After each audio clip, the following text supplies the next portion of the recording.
K, and then Bo Wolf. Hey, Nick, with the way the offense has kind of been uneven over the last 5 weeks, do you guys plan on divvying up different responsibilities with the way you guys have handled the play calling the first 5 weeks, or the first 6 weeks, excuse me? And then how important is this self-scouting process during this quote-unquote mini bye? We're going to continue to do the things we've been doing as far as play calling and game planning. We feel like we have a good process there of how we go through it. I am fortunate that on this staff I have guys that have experience calling games, which is helping me throughout games. So we're going to continue to stick with that. You got a lot of confidence in that, and we got to execute and do better. But confident in our process there. Your second part of that question again? How important? Self-scouting. Yeah, self-scouting. Yeah. I got you. That is each week, even on a normal week, we look at our self-scout, and we're constantly trying to think, particularly more so than anything, our run pass ratio within different looks. Now we've been heavy passes, as we all know.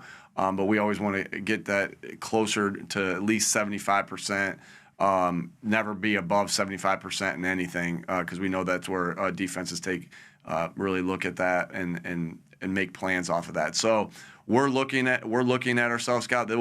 We have more time, obviously, this week to be able to not only go into the run-pass ratio of things, but also into marrying some plays together, and also go into just what you do well as a team, and what your identity is as a team, and who you are as a team, and what you've succeeded in as a team. And so that will be, sometimes on a normal week, or even on a short week, you don't get the opportunity to do that as much.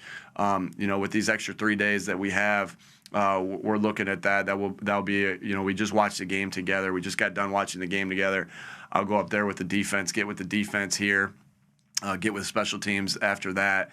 And then we'll be on to that self-scout as an offensive staff, as a defensive staff, as a special teams unit. Go ahead, Bo and John McMullen. Hey, Nick, were you a part of the conversations on Tuesday between Howie and Zach about what was going on with the trade? And then, what was sort of your message to him during the game last night and once the trade went down this morning? Yeah, I was obviously aware of all that. My message to Zach was, obviously, I was just grateful to be around Zach, the type of player Zach is, the type of person Zach is, the type of leader Zach is, and was grateful to be around him. And we shared a moment after the game yesterday, and Zach was emotional. I was able to go talk to him after that and just let him know what I thought about him as a person and as a player, because I got so much respect for Zach Ertz and everything that he's done. He's a tremendous worker. He's out there working all the time on his game. So no surprise he's had the success he's had, and he leads by example out there. And I've just enjoyed getting to know Zach Ertz, the person. Obviously, seeing him play a ton of games, and I've seen him, like when I first got to Indy, we watched so much tape on him and saw the player that he is. But just to get to know him as a person and as a teammate, and as I just valued that, and wanted to make sure I said that to him, and wish him nothing. Wish him nothing but success in Arizona. Did you make a concern to get him that touchdown last night? No, it's just the way that play came up. I'm glad he got the touchdown. I truly am. I just wanted to score in any way we possibly could, and that was our number one call on the call sheet. It just so happened to be going to Zach, just because we felt like it gave us the best chance to score. But I'm happy that he got it, and he was able to score in his last game here as an Eagle. Go ahead, John and Martin Frank.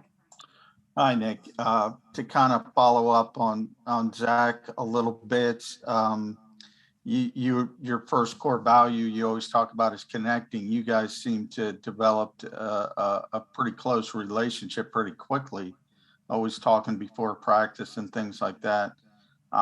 Just from the leadership standpoint, to lose a guy midseason from your locker room, how does that affect you guys moving forward?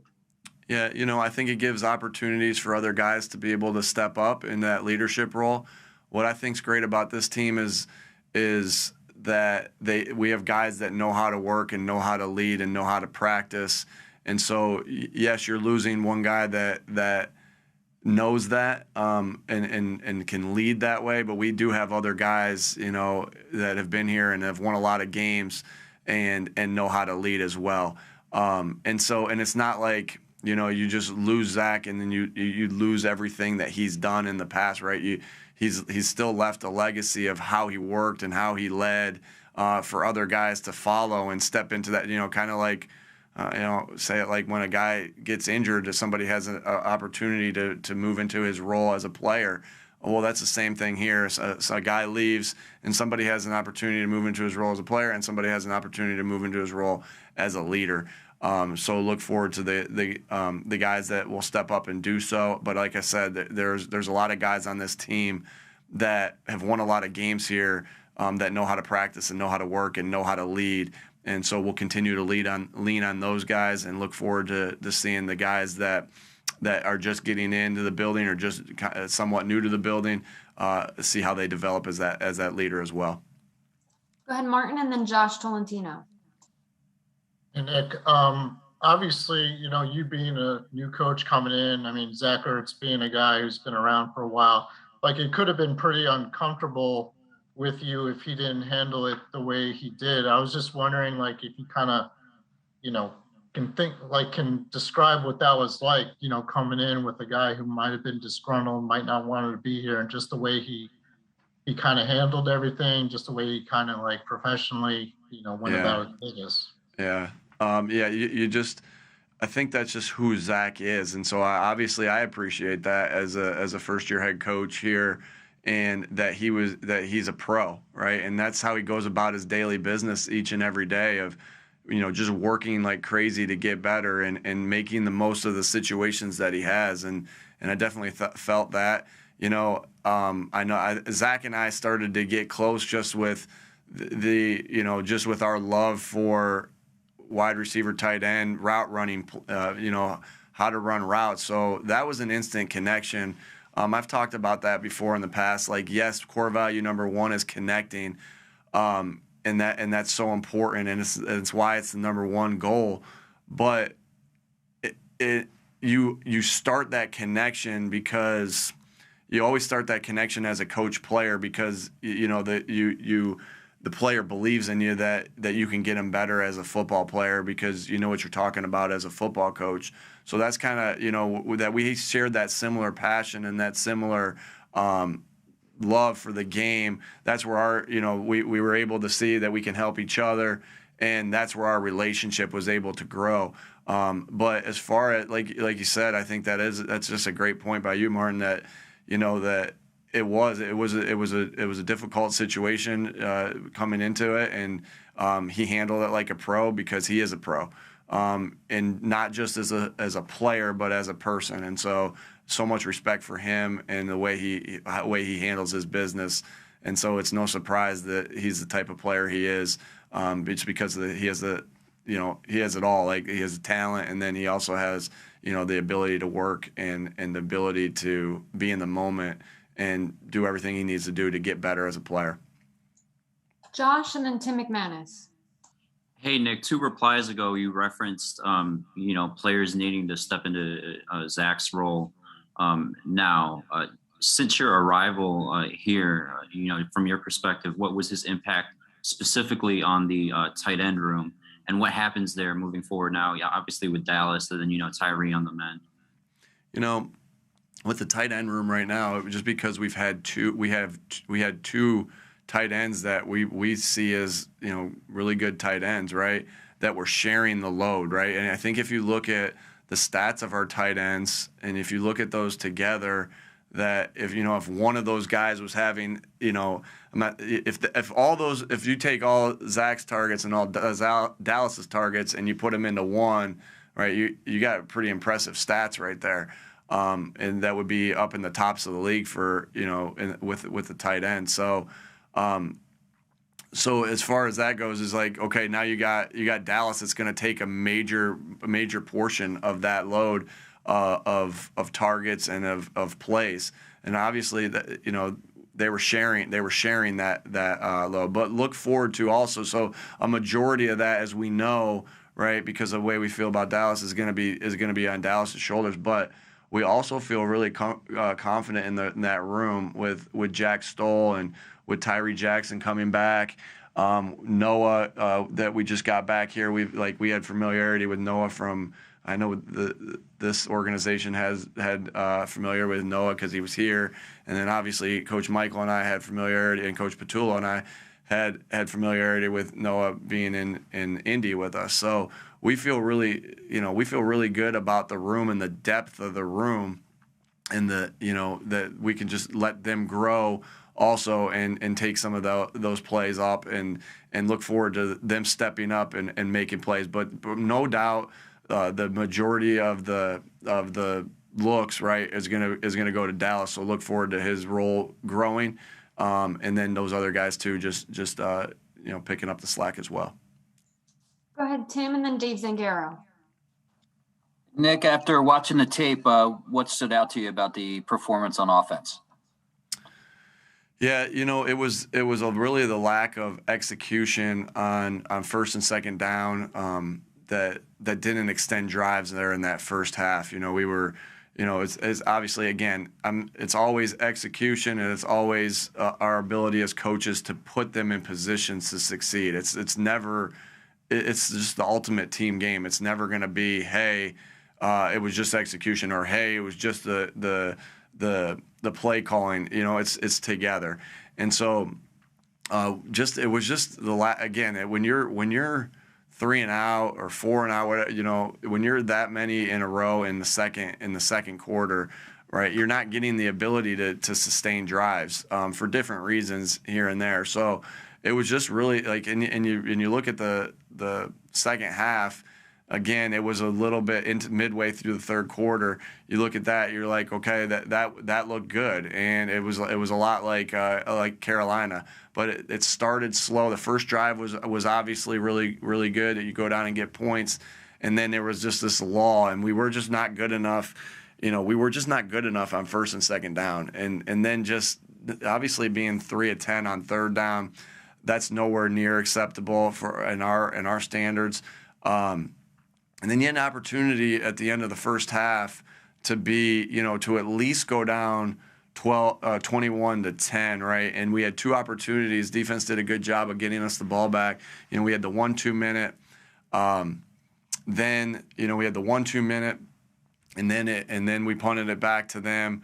We got a stop. We got an interception, and then we had the other 2 minute, and we didn't come away with points. And that's where we had been. That's kind of where in the Carolina game you went down and you got points at the end of half, and it really gave you some momentum going in the second half. And we just didn't execute there in that 2 minute for different reasons. Again, putting them in the right position, making the right read, giving the time for the quarterback to deliver and make the right read. And so, it was again, when you play the way we did, it's never on just one person, and we all got to accept that responsibility. We all got to be accountable for that, and we all got to get better from that.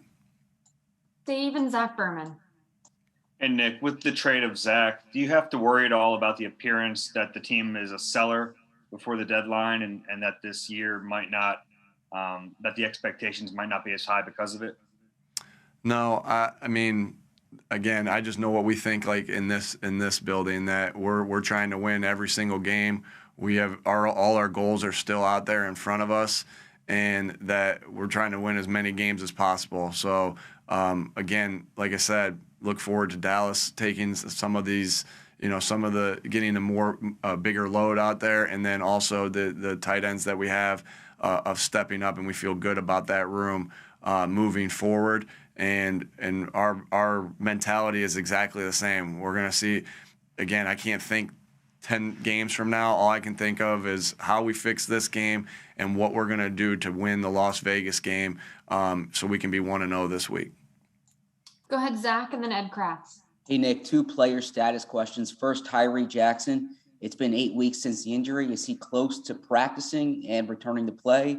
And then second, is there more clarity on when Lane Johnson will return?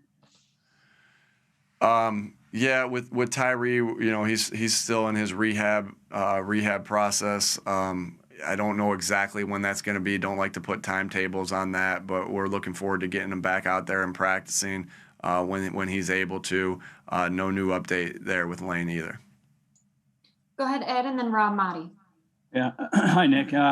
Last night, Jordan Mailata mentioned that it seemed like Tampa knew kind of what was happening with the offense and that the team was a little slow to adapt to making change. How do you react to that? Yeah, really, you know, the with what they were doing and what they were seeing, right? I think we threw out some new formations to them that they hadn't seen before. I think that a couple of things that they did, particularly in the zone read game, was to do a couple different things with the defensive end and the linebacker, which is why we ended up getting to some of those outside zone runs with Miles. But you know, some of the times you just can't see one play and say this is exactly what they're doing. It's just like when you watch tape of a team.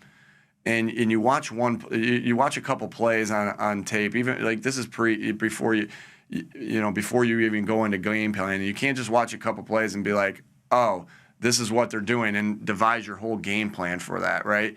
You have to watch the body of what we do is 5 games, right? Give or take. Like some situations we watch an entire year or 2 years worth of. But you have to watch that and play that out before you devise a game plan and say, I'm putting all my eggs in this basket. Well, it's the same thing when you adjust. Like, okay, they played the zone read a certain way the first time we ran it. Is that what they're going to do every time? To say, hey, abandon that and go to this, like that's hard to do. You got to get a couple sample sizes of it. And not every play you're going to see that. You're going to see that on zone read type plays, like to see that. So I'm not saying that you go 10 plays before you make an adjustment, but it has to be more than 1 or 2 before you make an adjustment. I thought the offensive coaches, with some of the adjustments that they made, that we made as a staff, you know, were pretty good. Like with some of the runs that we got to. Again, you're playing in different ways at different times, but again, that's just been my experience that.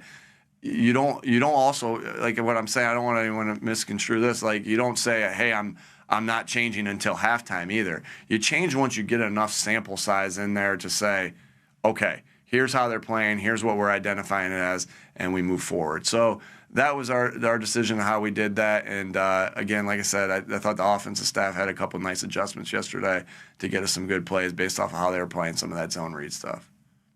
You have time for 2 more, so we'll go to Rob and then Jeff Mosher. Hey, Nick, how much of what you do on offense is your scheme, your philosophy, regardless of who your quarterback is, versus how much of it is catered specifically to what Jalen does best? And do you feel that there are some limitations with what you can do based on what Jalen can do best? Yeah, well, I think like when I sit and talk about the zone read, Rob, you know, it's like, okay, well, we didn't do that last year, right? We've never really been in a system that has done that because we hadn't had a quarterback like that. So it's a little bit of both. I think a wise man avoids all extremes, right? It's not like it's like, hey, here is our offense, learn it and do it, and if you can do it, cool. If not, we're gonna fail. Like it's not that way, and it's not like, hey. We're going to do it everything that you do well, and we're going to scheme it all through it because you don't know. Like when you try to go and do something, Rob, like when it's like, hey, I'm going to devote everything to this system right here or this style of play right here. Well, you might not know everything there is to know about that either, right? So it's a both and. You want some staples that you have in your offense. That we've had in our offense for a long time to be there and to be existent if our guys can execute and do it, but then you also want to adapt to your players. So I know I'm saying both because it really is truly that, Rob. It is both. You want to adapt to what they can do, and you also want to do these things that you know your staples a little bit, like you know all the adjustments to happen off of that, right? Okay, hey, we're doing this style of pass. If they rob it with this guy, then we can hit it over top with this guy. If they rob it with this guy, we can hit it underneath with this guy. So it's a both and Rob. And again, we're we're just continuing to work through that. Last one here with Jeff. Nick, I just wanted to ask you, you talked about self-scouting, about team identity. What would you say is the identity of your offense and has through at least the first 5 games? What is the identity you've tried to strive for? Yeah, again, when you've struggled the way we've struggled the last 2 weeks, it's like, man, that's the question you ask yourself every time. Like, what is our identity? What do we need to do? What is, like, those are conversations that we're obviously having in the offensive staff of now, like, it's not like when you first got here, we're like, okay, here's where we are. Let's figure out what we can do. I mean, we have strong convictions and strong feels of what we think it is. Now, do we know 100% what our identity is? No, I don't know. And I don't actually think that anybody in the NFL knows 100% what their identity is right now in Game 6. I think you're still building it, because even the teams that have been together for a long time, right? I don't think pieces change here and here out. Like, there's probably a little less, but again, you're growing every day and you're building every day to find out exactly who you are. Do we know a heck of a lot more than what we knew week 1? Of course. Do we know a heck of a lot more than we knew week 4? Of course. And we're getting to those things. Again, we didn't play good the last 2 weeks, so I know how it can look. I get it, guys. Like, it could look like, well, hey, they don't know what their identity is. We are growing. We are finding it out more and more each week. And, obviously we're accelerating that as much as we possibly can to put our guys in the best position we possibly can put them in. Thanks for the time, Coach. Thanks, everybody.